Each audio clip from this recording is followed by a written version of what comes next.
I could only catch half of what she said. "Alan, are you even listening? You seem lost." "Sorry." I zoned out for a moment.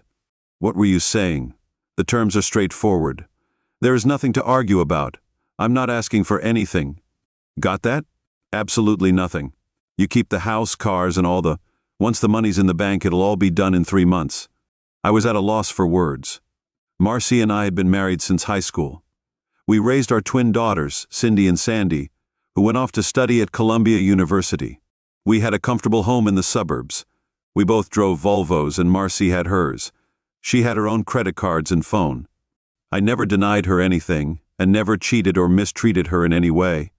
She never seemed unhappy or complained about anything. I never saw this coming. Maybe that was the problem. I wasn't paying enough attention. I get how divorce works, Marcy, but can you at least tell me why it might be too late to change anything? I want to understand why Marcy slumped into a kitchen chair. It was clear she didn't want to talk about it. I think she was hoping I'd just sign the papers and let her go. Just give me a quick answer. "Marcy, what did I do wrong?" "You didn't do anything wrong. You were the perfect husband. Sometimes I wish you'd mess up so I'd have a reason to leave, but you never did. You did a great job raising the kids and getting them through college. You always gave me everything I asked for, even when I was being difficult. You got us a lovely house. My folks really like you. Don't ever think you did anything wrong because you didn't." She seemed to be about 45 years old. She had a nice complexion, and her light brown hair looked perfect, shining in the sunlight. She jogged often, keeping her body toned and tanned during the week. She dressed casually, but Marcy thought she was just as perfect as I was, or at least that's what she claimed. I couldn't figure out what was really going on. "I'm sorry, but this doesn't make sense. There must be a reason you can't just say it's okay and leave it at that. There has to be. I'm trying to handle this in a way that won't hurt your feelings or make me look bad, Alan. Let's just leave it at that." "No, Alan, I found someone else. He's a real estate developer with a gorgeous apartment overlooking the river and a stunning black Mercedes. He's good. You've always been and still are a clerk at the grocery store. I'm not putting you down because you've always provided for us and made enough to keep the family comfortable. But you'll always be a clerk. I wanted more than that. I never thought you'd change for me. You were content with what you were doing, and I didn't see you striving for more. It hurt. Even though I was the manager of the grocery department, she still saw me as just a clerk. When I had the chance to advance my career and move away, I turned it down to keep our family together. It was painful, but I didn't think it was worth mentioning. Does this rich, handsome guy have a name? It's Clayton Manning. He's the president of Keystone Development Company. How long have you known him? You've known him for 6 months, right? Did you sleep with him? Marcy sat up straight in her chair, her eyes darting around the room. Then she looked me in the eye. Yes, I was trying to avoid the subject, but since you're pushing it, yes, we were still married. Yes, I was still married. I cheated on you. I was unfaithful. Are you satisfied now? I sat there for a moment, then reached for the divorce papers. I signed them in 3. He handed her the papers across the table. I think he's better suited for you, he said. Sorry to disappoint, but I got it. As I left the room, Marcy yelled, No, that's not the reason he wasn't better than you. He was just different. Don't you dare believe that, I replied. By then I was out the door. I was so focused on my work and hobbies that I didn't even notice Marcy gradually moving her things out. By the time she handed me the papers, she'd already moved most of her clothes and personal belongings to Clayton's apartment. She thoughtfully left behind all the wedding and family photos so I could enjoy them while she was gone. When I returned home, she was nowhere to be found. Her Volvo was still in the driveway, so I figured she wouldn't need it anymore. I found it on the kitchen table. She left a power of attorney to sell the house and car. I spent the rest of the night getting rid of the beer in the refrigerator. By then, I realized the deed was done. There was no turning back, and I didn't want to anyway. Marcy was gone and would be gone the next morning. I called work and took 3 months of overdue vacation. They had been nagging me to take time off, so there was no problem. I had plenty of vacation and sick leave. I quickly called the girls at school to say we were splitting up, but I didn't give them any more details. They wanted to call Marcy, but I didn't have her new number. I had 3 months to get myself together and figure out what I was going to do. I disconnected my landline, changed my cell phone number, and canceled the one Marcy had.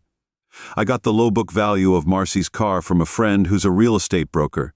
He agreed to sell the house without listing it at a low price and with a quick settlement. To be safe, I canceled all my credit cards and opened new bank accounts. I cashed in my life insurance policies. It was time to get things in order. I went through the house and gathered everything that might. There was so much stuff that belonged to my wife that there was enough to fill 3 trash bags. I packed the girls' personal belongings into boxes and put them in the closet next to the house. I spent 3 hours sorting through family photos. I put all the girls' pictures in a box for them, and Marcy's pictures went in the trash. It might have been foolish, but I didn't care. The main issue I faced was a lack of direction. I had no idea what I would do after 3 months. I had no idea what I would do after 3 months. Would I stay or leave? Would I keep working or find something new? I had 2 hobbies. I mostly collected Ed coins, especially those with an Indian head on them. They were easy to collect and readily available. I bought and sold them on eBay and enjoyed it. My other passion was geocaching. It gave me an excuse to get outside and get some exercise. Marcy hated this. I didn't see how I could make a living doing any of these activities when I wasn't busy with my hobbies. When I wasn't busy with my hobbies, I spent time with the Wall Street Journal. Cindy and Sandy gave me a subscription every year for Christmas. I wasn't interested in stocks and bonds, but I read everything about farm commodities. I knew more about sugar, wheat, and corn than most. I was a market analyst, and it was just a hobby. I didn't have any money invested in it. I researched all the available information about the Keystone development. Clayton Manning and Terry Davis managed to dig up more info about Clayton and his latest project than I ever could. He dug into some details with a buddy of his. He's at a local bank. I couldn't wait to see what he found out. It had been weeks, and I was getting antsy. All that time there was no sign of Mark. The girls called every week, but I hadn't heard from their mom either. I felt like they were on my side, but Marcy was still their mum, so I'm sure they had to show some support. I had a few yard sales and got rid of a bunch of stuff. I left enough furniture in the house so it still looked good for potential buyers. Marcy and Clayton's picture popped up in the I saw them in the society section of the Sunday paper, at some political rally, drinking wine with local bigwigs. A couple more weeks went by, then Terry made me a lowball offer on the house. It was way less than the appraisal, but they wanted to close the deal in 60 days, which suited me just fine. He had some interesting dirt on Clayton and wanted to chat about it, so we set up a lunch meeting. I figured I needed to get out for a bit. I needed a break from the house for a bit. A mountain was one of the best spots around for hiking and geocaching. Unfortunately, I'd already found all the geocaches there, but there were 3 landmarks up on the mountain. Landmarks are these points scattered all over the country that real estate folks use to figure out property lines. They're usually metal rods stuck in concrete. Landmarks is like an extra challenge for those who love geocaching. Today I decided I was going to track down all 3 landmarks on the mountain. Besides my GPS, I'd have to bring along a metal detector. Spotting a piece of rebar in the woods isn't easy, so I could use all the help I could get. The GPS would guide me close enough to the spot. Hay Mountain was a big chunk of land, almost 2,000 acres. It's 2,000 acres in total, and most of it is owned by the Madison Land Trust. They've always wanted to expand it, but with subdivisions and industrial parks taking over the open space, they've had to rely on donations to keep going. Next to the Trust's parking area, there was an orchard and farmhouse for sale with a big sign out front. I parked and strolled over to the fence by the orchard to take a quick look. It felt a bit sad to think this beautiful place might soon be developed. "Are you thinking of buying it or just admiring the view?" A voice came from behind. I turned to see an old man approaching, wearing overalls and a John Deere cap. I laughed. If I had $1 million, I'd snap it up in a heartbeat. He grinned back. "Do you think you'll have any trouble selling it?" he asked. "Well, I've got some folks interested, but I'm holding out as long as I can," I replied. "Why is that?" I asked. I was hoping the land trusts would scoop it up, but they're short on cash and want to keep the fruit trees as they are, but the developers want to bulldoze everything. I think it'd be a great addition to the area. How can the trust compete with those big companies? I've offered them a great deal, even though it's listed for $1 million. I'm willing to let them have it for 600,000. They've offered 0,000,000, but they can't seem to get the cash together in time. If they can't, then that real estate guy will get his hands on it. He's been hounding me every week, asking about the option. Is it a done deal? I asked. Nope. He said he pays $11. He's offering $0 for the option to buy it later for $1 million. If he can't cough up the cash, he loses that money. It's a good deal for me, but I don't want him to win. He added that he's got the dough locked up, so he's safe. The problem is that he needs all 6 properties for the deal to work. That's why he's offering more than it's worth. What if you don't sell him the option? I inquired. Heck, be in deep trouble. The old man chuckled. If you don't get that lot, the whole deal will fall apart and he'll lose everything he's invested, maybe $1 million. His backers will bail and you'll be left high and dry. I'd help you out if I could. Sure thing, I replied, sounding a bit resigned. They say that we shared another laugh, and I set off on my walk. Flying straight, but on the mountain it felt more like 2 miles. I found the first 2 markers easily enough. They were your typical surveyor markers. But the third one was a different story. It was older and harder to locate, buried under years of forest debris. When I finally stumbled upon it, I discovered a small brick monument with a bronze plaque attached. It was hidden beneath layers of leaves and dirt. I took a picture. I thought it might be worth sharing in a magazine, but then everything changed as I moved away from the marker. My metal detector started beeping. It was faint, but there was definitely something there. I put on my headphones and started scanning the area. After a bit of poking around, I unearthed a small iron box wrapped in oil-soaked canvas. It was rusty but sturdy with a heavy bronze lock. I normally find things like this on public land. I thought about turning the land over to the authorities, but for some reason that didn't feel right to me, so I tucked the box into my bag and headed home. On the way back, I couldn't stop wondering about the contents of my little discovery. Gold coins, historic documents from the Civil War. The possibilities were endless, limited only by the size of the container. Back at home, I cleared off the kitchen table and I carefully examined my find. I didn't want to damage the lock, but I couldn't see any other way in. So I reluctantly decided to sacrifice it with my bolt cutter inside the box. I found another layer of oiled canvas and beneath it a dozen pennies. These weren't just any pennies. They were large cents dating back as far as 1793. Surprisingly, they were in remarkably good condition with no green corrosion. I never really collected coins. I've always preferred Indian head pennies for their value. However, I remembered a book my grandfather left me titled The Quirks of the Penny, which delved into the different types and varieties of large cents. I found the book boring because I didn't own any of the coins it talked about. It had been sitting untouched on my shelf for nearly 30 years, but tonight it was going to finally serve a purpose. I stayed up. I stayed up until dawn, reading my grandfather's book and using a magnifying glass with my scanner to take photos of each coin. I was able to see every tiny imperfection on the stamps, and the condition of each coin was evident. I slept in until noon, feeling refreshed, but eager to see how things were going at work. When I called, they mentioned that Phil Williams, one of the company's bigwigs, had inquired about me. The bigwigs had asked about me, but I had other things to take care of, so I didn't think about it much.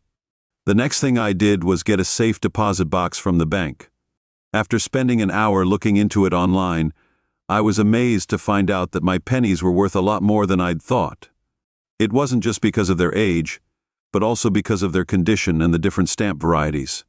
It made me realize why criminals go to such lengths to launder money. Turning my coins into cash wouldn't be easy. I spotted another picture in the paper of Marcy and Clayton at an art gallery opening. That's when I had a light bulb moment. Once the safe arrived, I reached out to John Smart and asked him to hold off on any decisions about the land for a few days. He seemed happy with that, so I went by the land trust office to inquire about they were really happy to help me out with the divorce. With just 4 weeks to go, I felt like I had to get things moving. I spent the rest of the day looking into coin dealers and auction houses, trying to find any signs of trouble.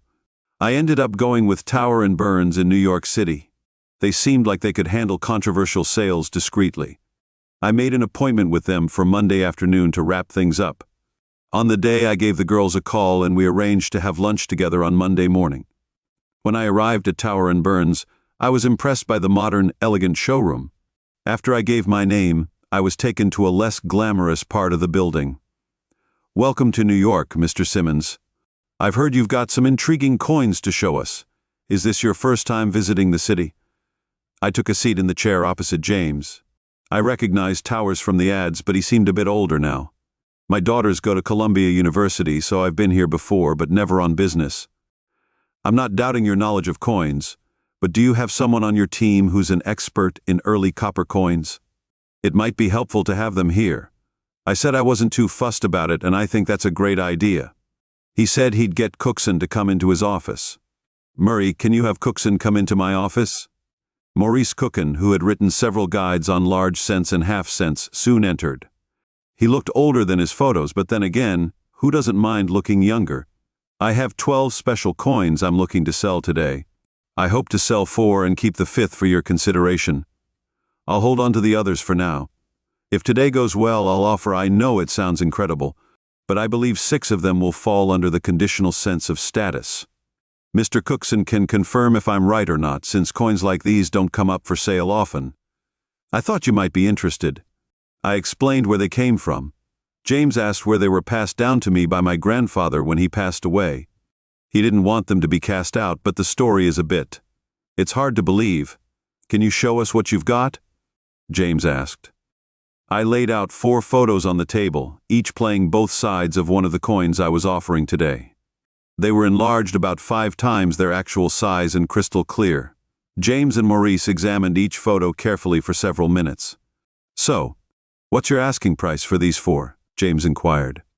"A quick glance at recent auctions suggests I could fetch about $1. I thought they were worth about $1 million, but your price is not unreasonable. Maurice really knows his stuff when it comes to pennies." James said he was willing to offer $800. "I'm willing to offer $600 for the lot, but there is one condition." "What kind of condition are we talking about?" "I have a special letter from the land trust about donating land. I'd like you to take a look at it along with an advertisement for John Smart's orchard." I said, handing them over, "I'd like you to buy this plot of land and donate it to the Madison Land Trust. You'll get a big tax deduction and some serious karma points." I added, "Give us a sec, please," James said, motioning to Maurice, who went over to the far end of the room to talk to him. After a few minutes, Maurice came back to the table. "Got any coins on you?" he asked. "Yep," I said, "and I've got a 5th one I'd like to keep." "In the mix," I replied. Mr. Cookson reappeared with a purple Crown Royal bag.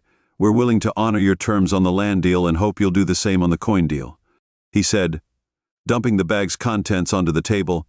It was a treasure trove of nearly 100 coins, mostly gold with some silver mixed in. The retail value of this collection is around $300. James explained that for various reasons they'd had trouble selling them, but I shouldn't have any issues. "You've sold coins on eBay before, right?" I nodded. "Your grandfather's coins should fly off the shelves and we'll both come out ahead," James said with a wink. After some thought, I agreed. I handed over the 4 pennies to Mr. Towers, and we sealed the deal with handshakes all around. "Now, Mr. Simmons, tell us about this 5th coin." James propped it up. I held it. I pointed out the photo and said it was the best 1,793 strawberry coin I'd ever seen. I rated it an 8, but I'm no expert. James and Maurice both leaned in to see the photo. Maurice had a big grin, and James had a twinkle in his eye. I said how much James asked, best offer, as long as you can figure out how to pay me. Leticia, an absolutely stunning woman, asked, "Would you like some coffee?" "Fine," I replied. They left the room, and about 30 minutes later James returned with Leticia. "Hello, I'm Leticia Rothberg." "Do you have a passport, Mr. Simmons?" she asked in a deep yet feminine voice. "Yes, I do," I replied. "Good. We'll head to JFK shortly to set up a new offshore bank account for you." "Do you have anything for Mr. Towers?" she continued. I handed over the 1,793 strawberry, and James practically lit up with excitement. Thank you," he exclaimed. As he left the room, we never settled on a price, but Towers was keen on those 7 coins. Mr. Towers agreed to hang on to the small bag of coins until I got back. Before I knew it, Leticia and I were seated on a plane, bound for the Cayman Islands. She didn't say much during the flight. When we landed, Photographers were clamoring to snap her picture. She seemed both irritated and, I was amused by the attention, but I was clueless as to why she was such a celebrity. It was my first time flying first class, and it was over in a flash. A bright yellow minivan was waiting for us at the terminal. Letitia wasted no time hopping into the driver's seat, flashing her tan legs in the process. I couldn't help stealing glances, feeling a bit flustered. She seemed to find my discomfort amusing. We arrived at our destination in 20 minutes. Later we arrived at a mid-sized condo building that Letitia owned. She owned the entire building but used the top floor as her personal space. She asked, "Care for anything, Mr. Simmons?" as she left the room. Watching her leave was just as captivating as seeing her foot in the terminal. I'm not one to gush over women, but Letitia Rothberg was captivating. We stepped onto a small balcony overlooking the ocean. The view of the ocean from the balcony was stunning, but the wind was a bit strong for my liking. She was probably trying to impress me with the luxurious surroundings, but my mind was more on the new bank account. "You're not much of a talker, Mr. Simmons. Don't you have any questions?" she asked. "It strikes me as odd that someone of your stature would drink beer from a bottle." I replied, "I'd imagine you sipping champagne or... I usually think it's best to wait, but I suppose you could tell me why we had to come here to open a bank account." "It's a simple, secure place to stash your cash. I think it'll serve you well." She replied, "You've got 7 more coins after all." "That still seems like overkill." I admitted to my relief. "We'll head back indoors away from the wind. Can you handle this?" I was caught off guard by her sudden question. I had brought her here to be myself for a few days. Her unexpected comment brought a smile to my face. I knew she was joking, but it was still a funny moment. She had a great sense of humor, looked stunning, and had a fortune to boot. What more could a guy ask for if only I were a decade younger? "Teasing an old man won't do any good," I joked, and we both laughed. We both laughed at the situation. "Come on, Mr. Simmons, let's go grab some fresh lobsters for dinner," she suggested. We finished our drinks and left the restaurant. The food was great, but the wine the hostess picked wasn't to my taste. I tried to be polite, but I could tell she was wondering why. "What's the matter with the wine, Mr. Simmons?" she asked. "I'm sorry," I replied. "It's just a reflex. When I was 18, I got sick on cheap white wine, and ever since the smell or taste of it makes me nauseous." I explained, "But don't worry about it, it's good wine." A few minutes later, we had 2 fresh long necks. Strangely, there wasn't much conversation during the meal. At the end, we each had a slice of key lime pie and sipped on coffee. "So, tell me about yourself. Are you married?" She asked about my job, eager to learn more about me. "We've got all night, and I'm curious about how we ended up here." She added, "That's a lot of questions." I chuckled. "I have 2 daughters, both studying something in international banking at Columbia University. To be honest, I'm not entirely sure what they're studying. I just put the bill on my desk. It's fascinating. I've got a master's from Columbia, and I sometimes give lectures there. I've met both of my daughters. Did you see them this morning? We had lunch together. They're not too happy when I make them skip class." I replied with a smile, "You must have tied the knot early if you've got 2 daughters in college." She observed, "Yeah, it does sound like a line from a movie." I chuckled. I felt at ease with this Mediterranean beauty. I could have talked to her for hours. As it happens, I'm currently separated from my wife. I told her I'd left her for a rich wheeler dealer. He's probably into building shopping malls or business complexes, given his fancy car and big apartment. She's decided to move on, and the divorce should be finalized in about 4 weeks. "That's a pretty flimsy excuse to end a good marriage," she said, sounding sympathetic. "I thought everything was fine until she met this guy. I guess she was never happy with my career choice. I had chances to move up, but she didn't want to budge. I wasn't thrilled about it, but I thought it was necessary to save the marriage. Now I just feel empty." "What about you?" I asked, turning the spotlight on her. When it was her turn, there was a moment of silence. "How do you tell a beautiful, wealthy, successful woman that you manage a grocery store?" She noticed my unease and responded accordingly, saying it's not a big deal and that we can chat about it later. I told her it's fine, and that I'm not embarrassed about what I do. I assured her that being a grocery manager at a supermarket isn't exactly a glamorous job. My daughters don't mind, but my wife often conveniently forgot to mention it in conversations. I could tell it bothered her. "Do you enjoy your work?" I replied, "Yeah, I do, and I'm pretty good at it." I was in a bit of a tricky situation. If I told her what I really thought, I might push her away, but if I tried to flatter her, she'd see right through it and think I was insincere. What should I do? In short, I see you as beautiful, intelligent, educated, and self-assured. I was hoping for she was honest. I apologized, saying that I was sorry if I'd ruined the evening. She asked if I really thought so little of her. "Maybe that's why your wife left you for another man," she said. "If you hadn't always tried to please her, your marriage would have been stronger." Her words stung, but I had to admit there was some truth to them.